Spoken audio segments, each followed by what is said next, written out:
This is Ringler Radio, where you get all the latest news and information about settlement solutions, litigation, mediation, and structured financial security from Ringler, the largest and most experienced company of settlement consultants in the United States. Ringler has been helping injured people and their families since 1975. Ringler Radio is made possible in part by American General, Liberty Mutual, MetLife, Mutual of Omaha, New York Life, Pacific Life, and Prudential. Now join Ringler Radio host Larry Cohen. Well, hello and welcome to Ringler Radio, everyone. I'm Larry Cohen, the head of Ringler Northeast Operations, and we're certainly glad you could join us again today. Well, many women today are opting for a more permanent solution to birth control, and a product made and sold by Bayer Healthcare has become a top choice for many. The product is called Essure, and it's designed to be inserted into the fallopian tubes to provide permanent female sterilization. Unfortunately, some of the women who've undergone the procedure have claimed that they've experienced certain side effects and injuries, everything from hair loss and chronic pain to excessive and uncontrolled bleeding resulting in removal surgeries.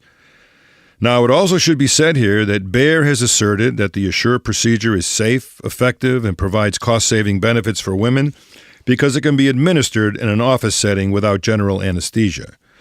So with that as backdrop, today on Ringler Radio, we have a real opportunity to learn about the Essure product and the litigation surrounding it. And joining me today to co-host is my friend and Ringler colleague, Joan Pagnano. Joan began her Ringler career in 1983, assisting in the establishment of the Boston office. And in 1996, she became head of her own Ringler office in the Boston area. Joan has over 32 years of structured settlement experience. And welcome to the show, Joan. Time really does fly, doesn't it? It sure does. Thank you, Larry. I remember when we started that office in Boston in 1983, and wow, that seems like ancient history now. Because it is. You're right. Well, our special guest today is attorney Fidelma Fitzpatrick from the Motley Rice law firm's Providence, Rhode Island office. Fidelma represents individuals and communities in toxic tort and environmental matters, including property damage and personal injury claims. Her experience with complex civil litigation has led her to represent hundreds of women who claim to have been injured by medical devices such as Essure and pelvic mesh. So with all that, welcome to Ringler Radio, Fidelma. Great to have you with us. Thanks so much for having me today. Terrific. Well, Fidelma, let's begin by asking you how you got involved in the Essure litigation. Give us some background as to how that all began. Sure. Well, I have, as you mentioned earlier, always been very involved in women's health care issues and have spent about the last eight or more years working with women who have been injured by transvaginal mesh products.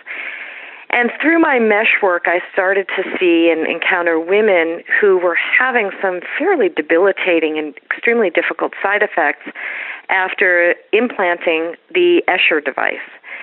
And I got enough inquiries and I got enough women that were asking me questions about it that I started to look into the product and try to figure out what it was and how it came to the market and how it worked. And I was struck by two things when I did that. I was struck by the similarity to some of the mesh issues and the same problems that women have when a medical device is permanently implanted, into their uterus or into their fallopian tubes.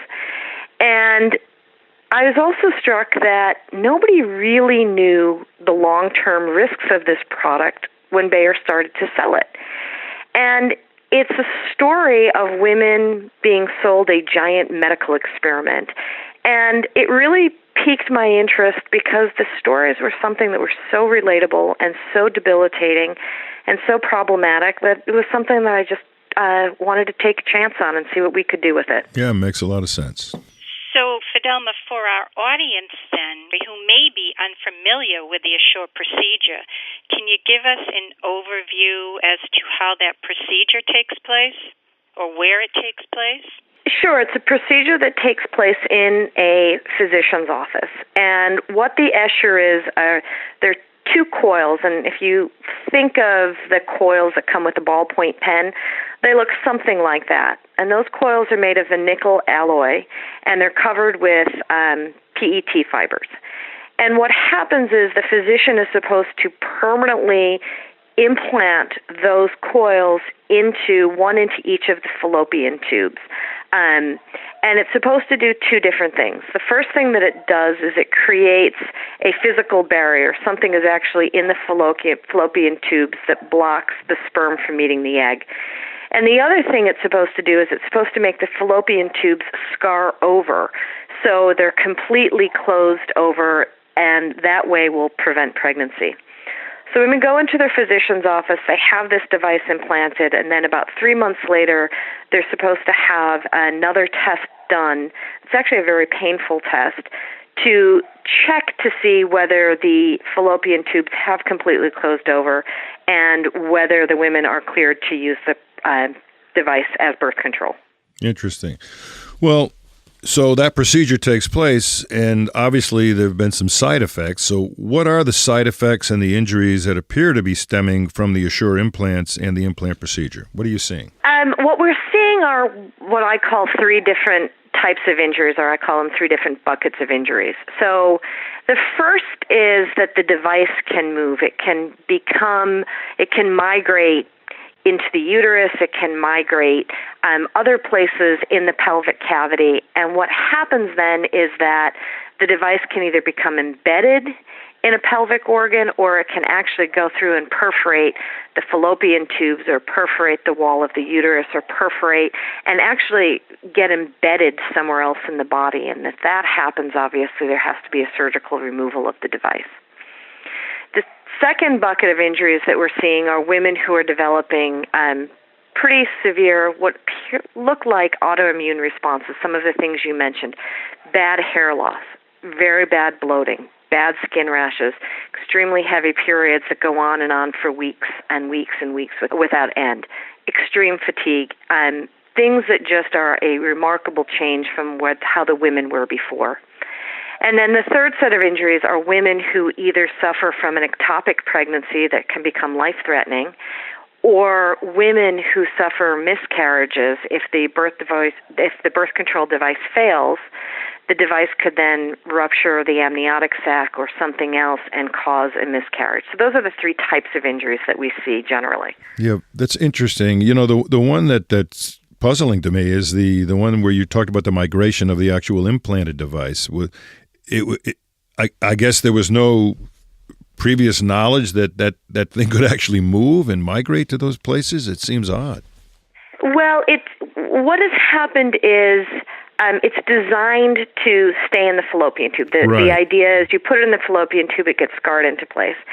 And that doesn't always happen. And the problem with that is if it moves into the uterus and it becomes expelled, that's one thing. But if it moves into the uterus and punctures the uterus, it's a serious complication. But is that a product of faulty insertion by the physician initially, or is it just a product of the natural flow of the body and things being expelled out?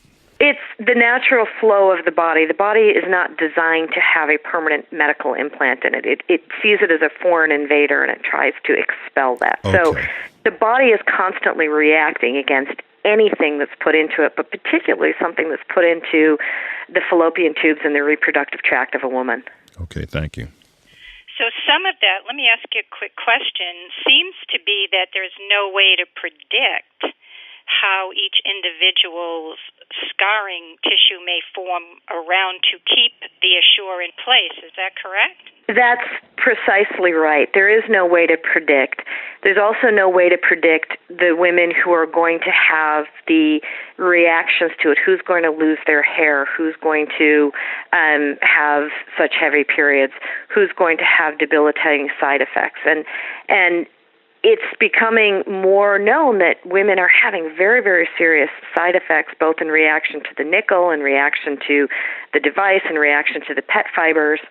And you don't know if that's going to happen to you until you get the device inserted. And that's a real problem. Sure is.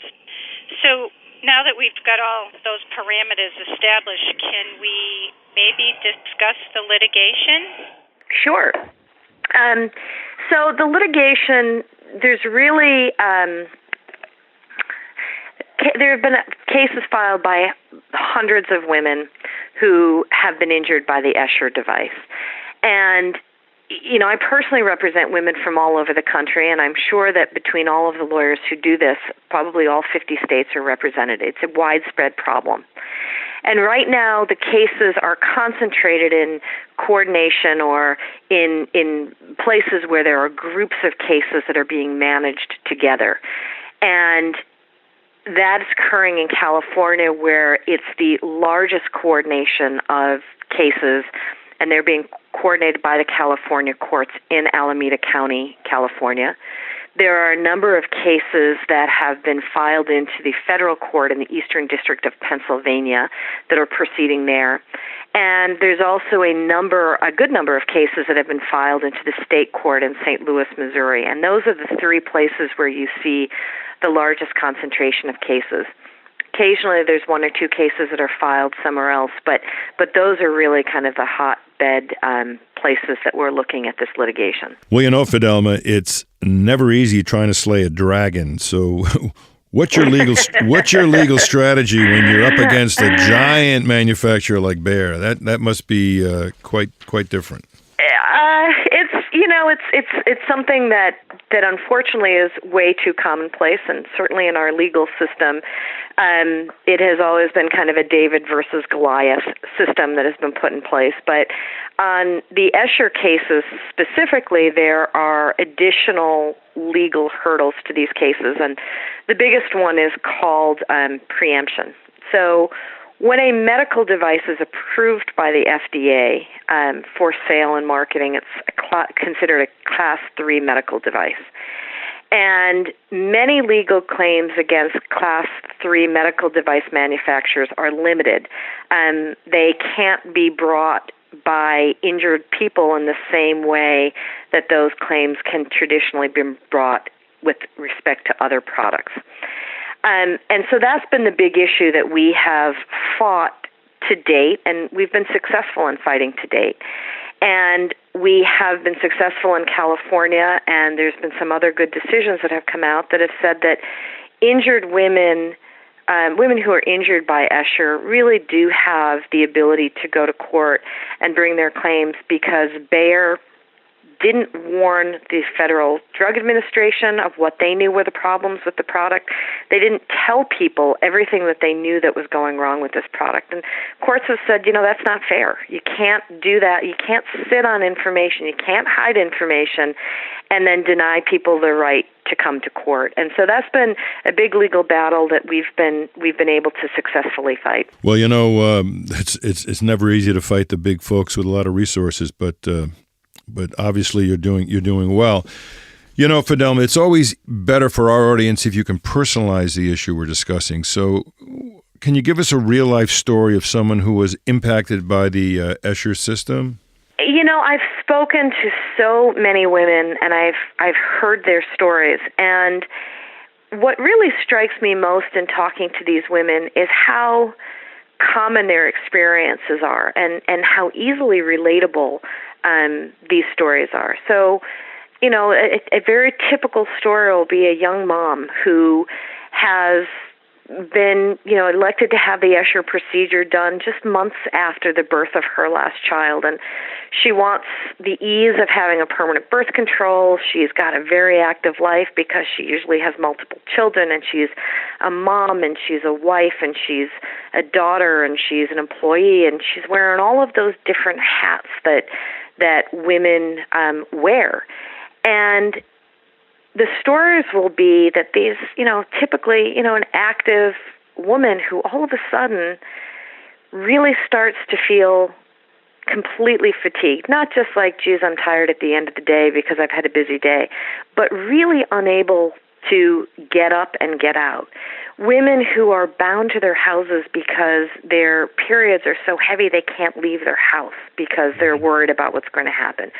Women who, and some of the photographs are amazing, women who within 2 months put on 50 pounds, women who've never had any kind of weight problem in their life are all of a sudden 50 pounds heavier and their bellies are so distended and bloated. Women who all of a sudden have not just losing a little bit of hair, but are really, really, really thinned hair on the top of their head who've never had that problem before. And they're trying to contend with these medical issues at the time that they're trying to, their most active phase of their life of running after their kids and, doing all of the things that moms do. And it's terrifying for them. It's emotional for them. They're scared. They're angry. They really feel like they've lost out on some of the best years of their life as they struggle to figure out what's wrong with me, what is happening to me, because they don't expect this to happen after getting a permanent birth control procedure. Interesting. And that's where folks like you come in to try to help them get some compensation for what they feel they've lost. And with that, we're going to take a quick break, and we'll be right back in a minute right here on Ringler Radio, and we'll be here with our guest Fidelma Fitzpatrick from Motley Rice talking about Essure. We'll be right back.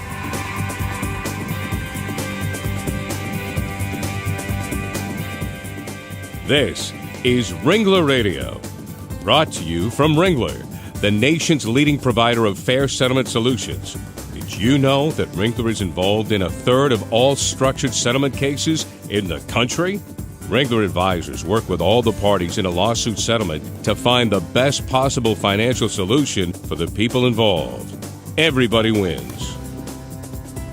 There's a Ringler consultant in all the major cities of the U.S. No one has more experienced experts in the settlement business than Ringler. Check out our website at www.ringlerassociates.com for the best information for injured parties, attorneys, and claims professionals to find the Ringler advisor nearest you. When it's your interest at stake in a lawsuit settlement, you want only the best, most objective financial plan. You can count on Ringler advisors to create a customized plan that meets the financial needs of you and your family for the future. Visit ringlerassociates.com to learn more.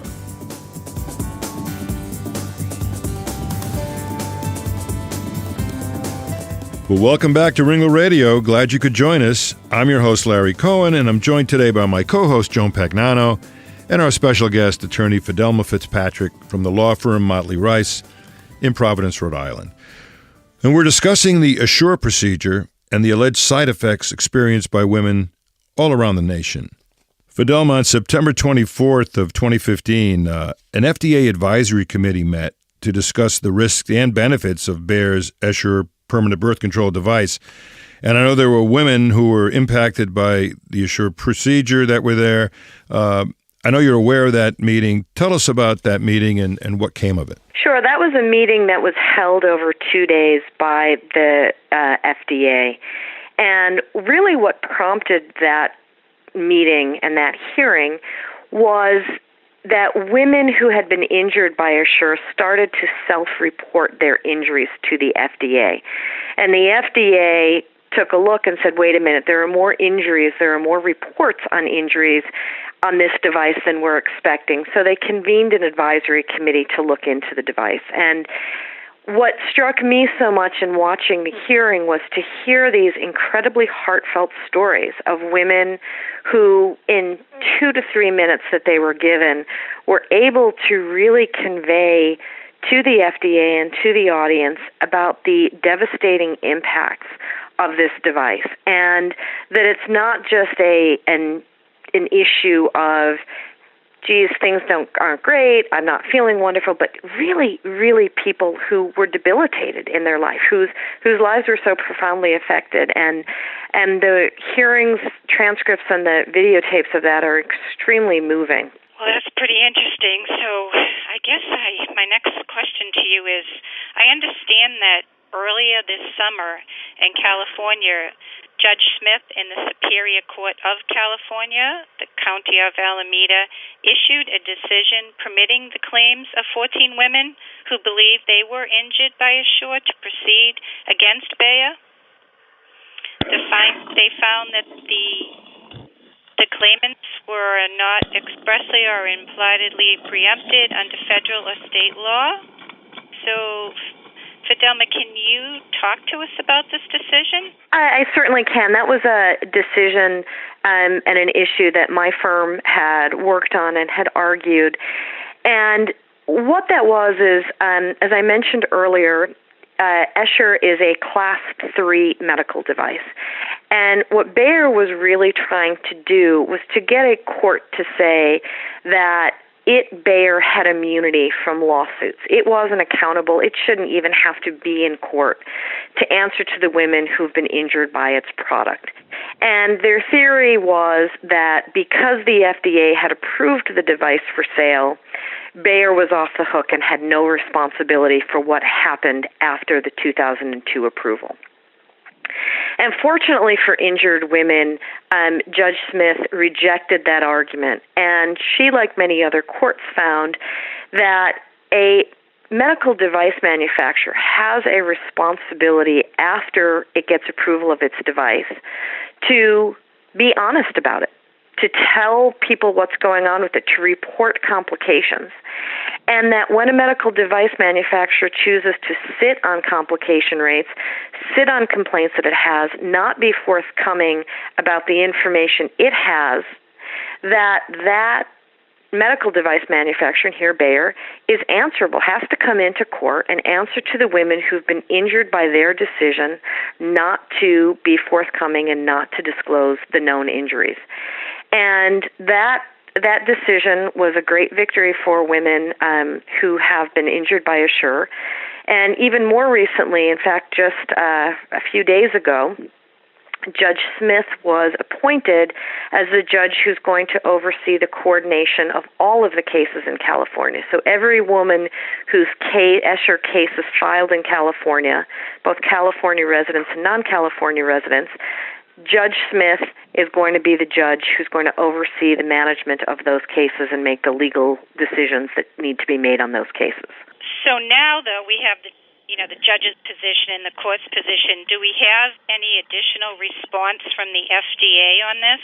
Yeah, actually, this is a very timely call because just on Monday of this week on Halloween, the FDA issued its final guidance document on the Essure device, and it's a document entitled Labeling for Permanent Hysteroscopically Placed Tubal Implants Intended for Sterilization, which is a long way of saying it's their final guidance on the Essure product.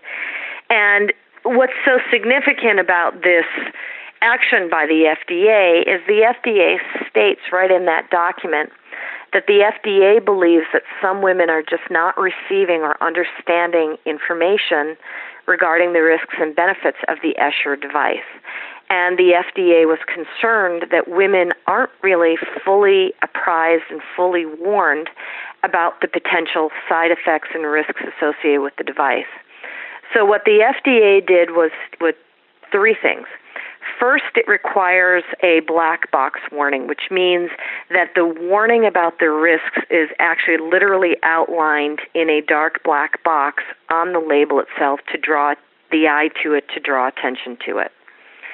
The second thing that they did was they required a patient decision checklist, and that's a checklist which highlights the key risk and benefit information that needs to be disclosed to women so they can make a decision about what they want to do with their bodies. And that patient decision checklist is 4 pages, it's single-spaced, and it requires a patient to sign in 6 different places, and it requires the physician who has given the warning to also sign that document to attest to the fact that women are being fully informed of what can happen to them if they get the Essure device.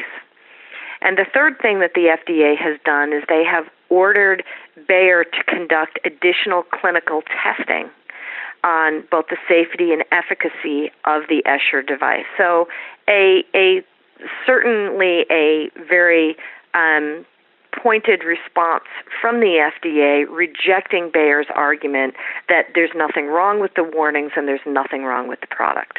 Interesting. You know, women have alleged that the Essure procedure has led to hysterectomies and salpingectomies, which result in the actual removal of the fallopian tubes. And I don't have to tell you that these kinds of procedures can have a lasting impact on women and their feelings of womanhood. Talk to us about that. That seems to be some quite drastic moves because of this. You know, it's unfortunately it is so true. And when you're considering it, you have to keep in mind that Bayer is pushing this device on women as a non-surgical, easy option for permanent birth control. They're pushing it on women who are making a decision that they don't want to have surgery to do a tubal ligation or something like that. And what happens is when things go wrong with this device, you can't just take it out. Yeah. And it's a problem because if you can't just take it out, the way that the device has to be removed is through major pelvic organ surgery. It's through the removal of the uterus. It's through the removal of the fallopian tubes.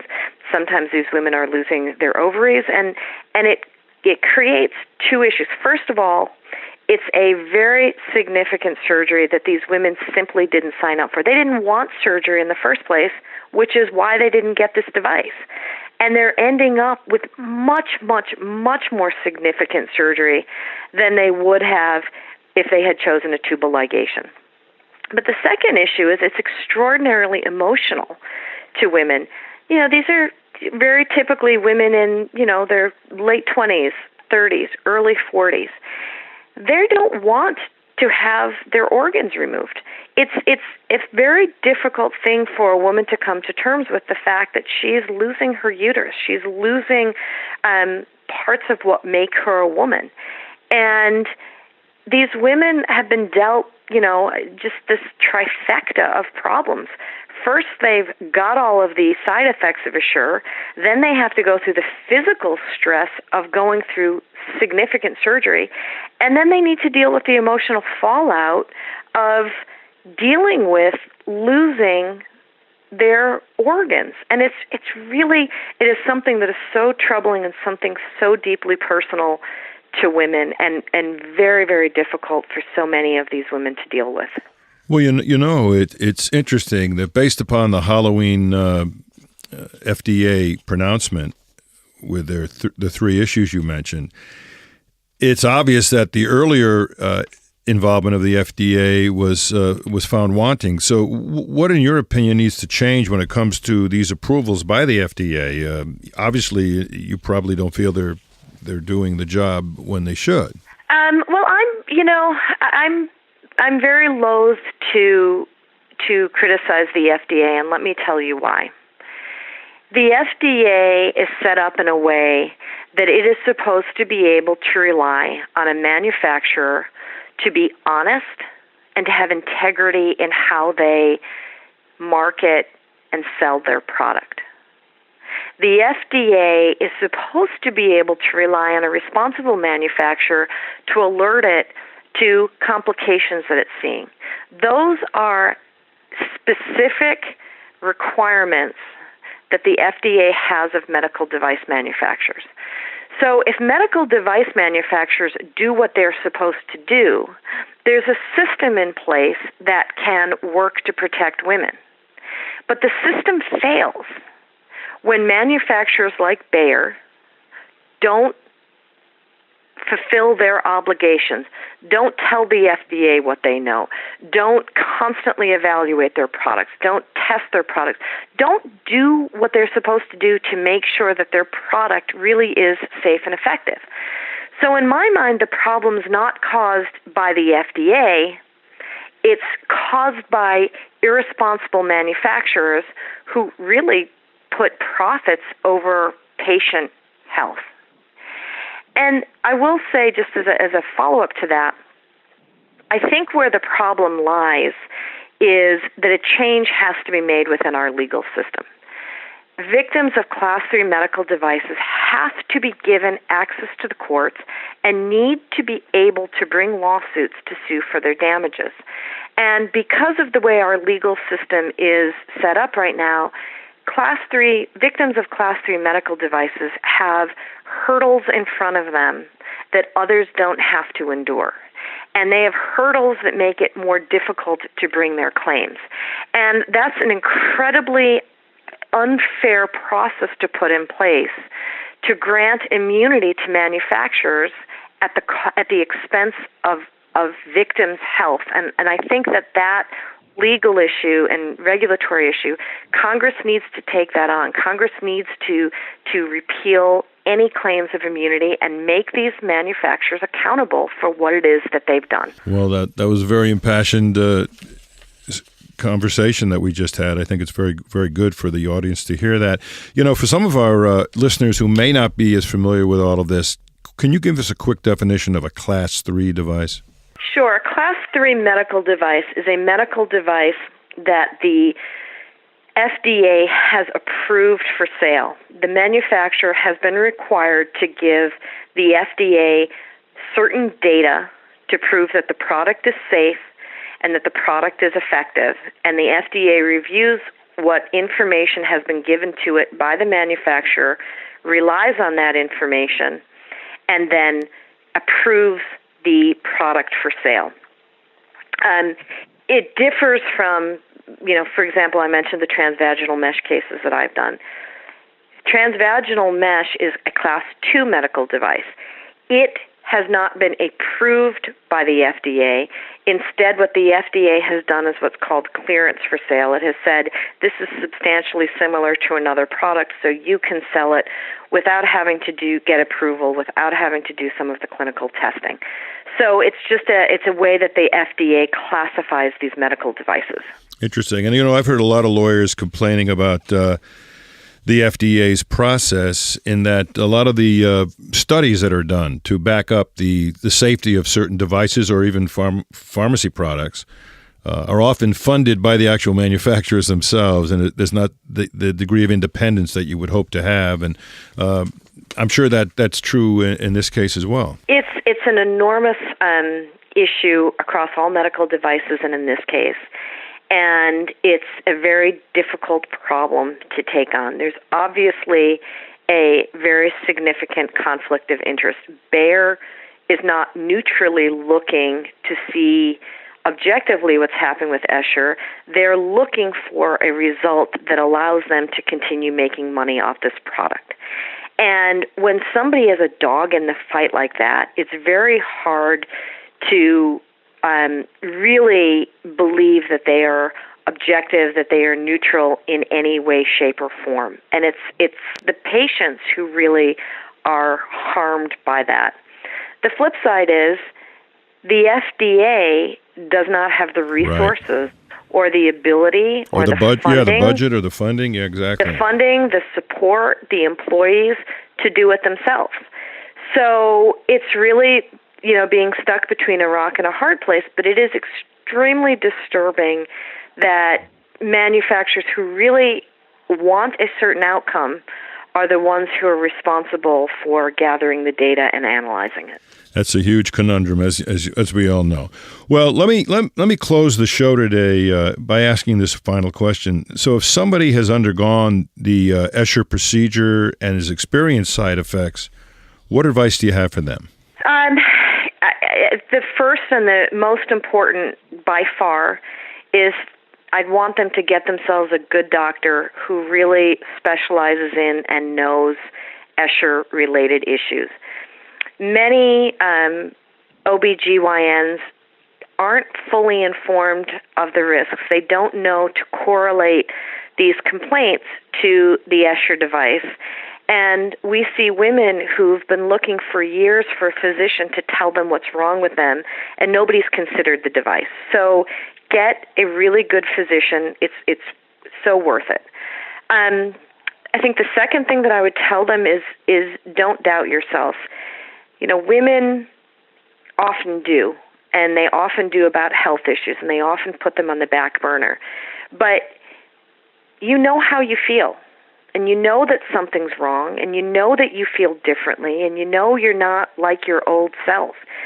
And you owe it to yourself and your family to really dig in and get the answers that you need to figure out what's going on with you, to see if your problems can be solved, to see if in some ways your problems can get better. Interesting. And the third is certainly they can and should contact an attorney to look at their case to see if their specific case is one that they would have a claim against Bayer. But as always, the legal advice comes very secondary to the medical advice. they got to get themselves better before anything else happens. Well, speaking of legal advice, how would someone get a hold of you, Fidelma, if they wanted to contact you for your expertise and for your support? How would they do that? Oh, well, I'm pretty easily found. There aren't too many Fidelma Fitzpatricks out there, so they can. My contact information is on our website. My email address is there. I'd be happy to either talk to somebody by phone or by email and to advise them of what their rights are and what we can and can't do for them.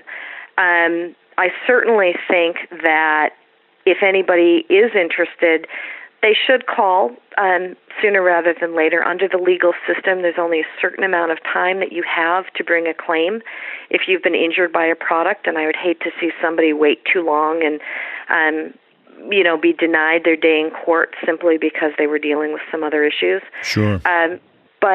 But certainly, I would be more than happy to talk to anybody who had any questions about how the process works. Great. And I know they can go to Motley Rice's website and find you there, but give us a phone number if someone wanted to reach you after hearing this. Sure. It's 401-457-7700. Terrific. And they can also, my email address is my first initial F, Fitzpatrick at motleyrice.com. Either way is a great way to reach me. Great. Well, with that, let's wrap it up. I want to thank all of our great guests today, and I want to tell all of our listeners that if you're listening to Ringler Radio for the first time, you can find every Ringler Radio show on ringlerassociates.com, ringlerradio.com, legaltalknetwork.com, or on iTunes, where you can download it directly from the iTunes system. And, of course, if you're looking for structured settlement help, you can find any of the Ringler Associates all around the country, any of them, by going to the ringlerassociates.com website. It's a terrific website. It's got a lot of great information. And, of course, you can find any associate that you'd like anywhere around the country. So with that, I'd like to say, Fidelma, it's been terrific having you here. You've been a great guest. I've enjoyed it very much, and thank you for all of your expertise. Thank you so much for having me. I really feel so passionately about this issue, so I welcome the chance to be able to talk about it. Well, that certainly comes through, Fidelma. And Joan, thanks for being a great co-host. Oh, you're welcome.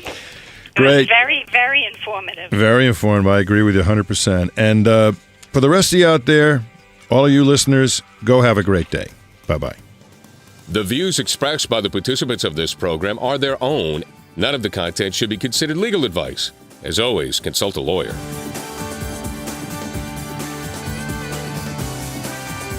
Thanks for listening to Ringler Radio, celebrating more than a decade of podcasting and over 2 million listeners. Think of Ringler, the objective settlement advisors with more than 140 consultants in 60 cities nationwide. Visit ringlerassociates.com today.